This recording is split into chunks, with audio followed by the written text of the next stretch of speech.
We basically line it up with the 5-year performance of CVS and Walgreens, and take a look at this. Realty Income was a $80 stock, now trading around $56 a share, down.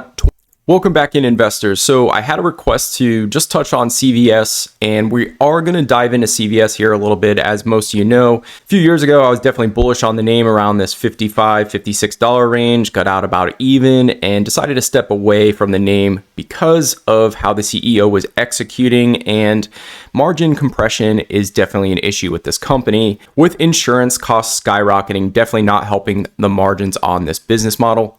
I do think you could start looking at this name once again. Very, very substantial downtrend that hasn't shown any sign of breaking out of. So from a technical standpoint, probably would still stay away until we see some sort of bottoming process here, which I do think could be coming into play very, very soon.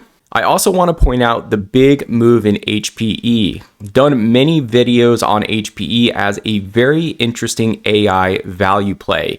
Now, I looked over the earnings and they are growing revenue extremely fast, unexpectedly. Unless if you were subscribed to the channel, this was the earnings explosion I was expecting here.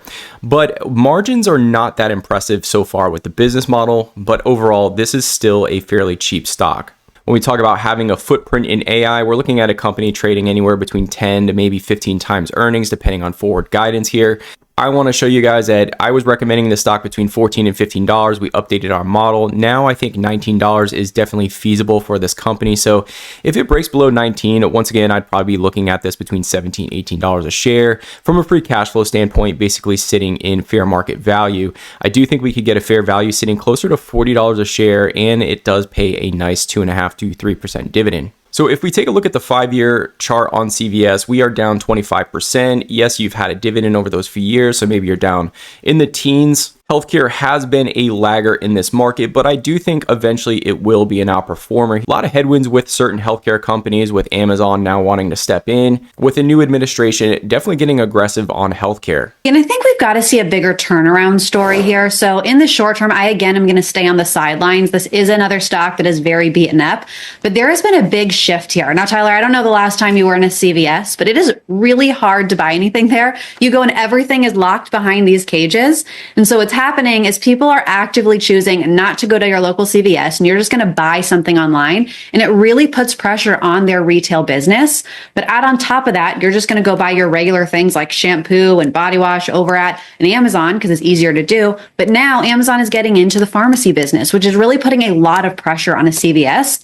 And then you're looking at things like their Medicare Advantage space, which has a lot of increased medical costs and is continuing to put pressures on their margin. So again, I don't see these lifting. I think the question is, are these new board members going to have a turnaround story? The hope is so, but until we see what that is, I would again stay on the sidelines here. So we have activist investors, we have CVS closing stores, we have margin compression in their Aetna side of business.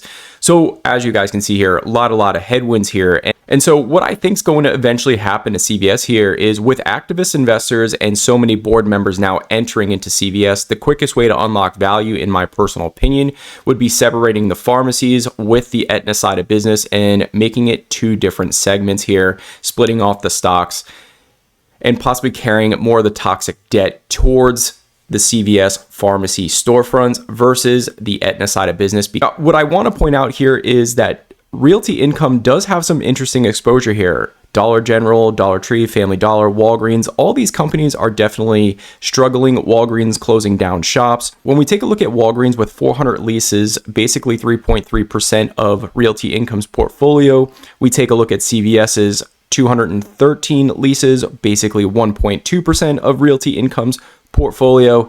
And then I topple in the fact that Realty Income has a lot of financing that is come due in 2025 and 2026 with higher interest rates.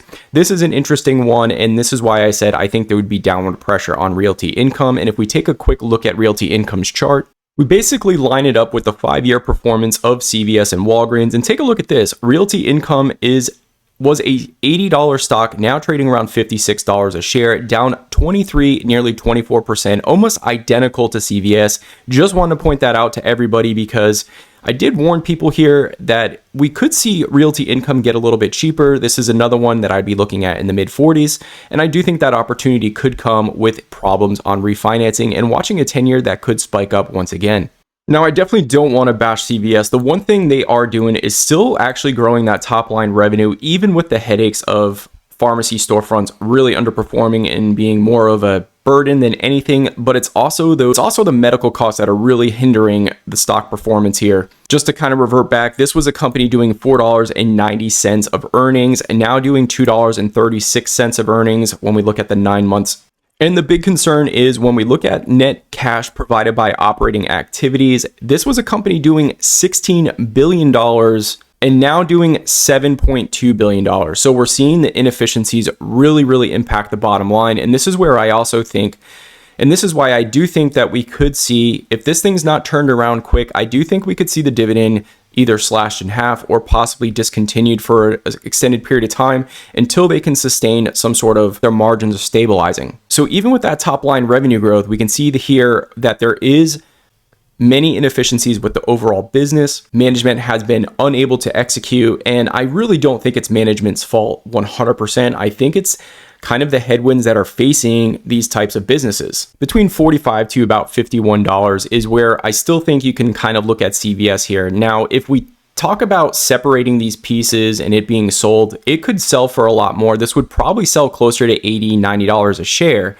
But when we're owning a distressed asset and we're looking at it more longer term and a long-term turnaround period with some downside risk, with them possibly slashing a dividend, with them having massive headwinds, with them having margin problems, then we have to really discount this stock to understand the risk versus reward. And this is kind of where I really think I may enter the position, is if it breaks below $50 a share. So as of right now, I really do think if you're not in the position, the best bet is to wait for an earnings to drop, see if margins are growing, see if they're getting more efficient, see if they're closing down those stores that are not efficient and keeping the ones that are actually running pretty well. And if that balances out margins, at this point in time, it's not about the revenue growth. It's about, are they able to get those razor thin margins a little bit more expanded to keep the dividend in place and to start getting that debt lowered. Of course, this is all just my opinion, but want to share that with everybody. So that is my update on CVS. As always, guys, really appreciate your time, and we will see you all in the next one.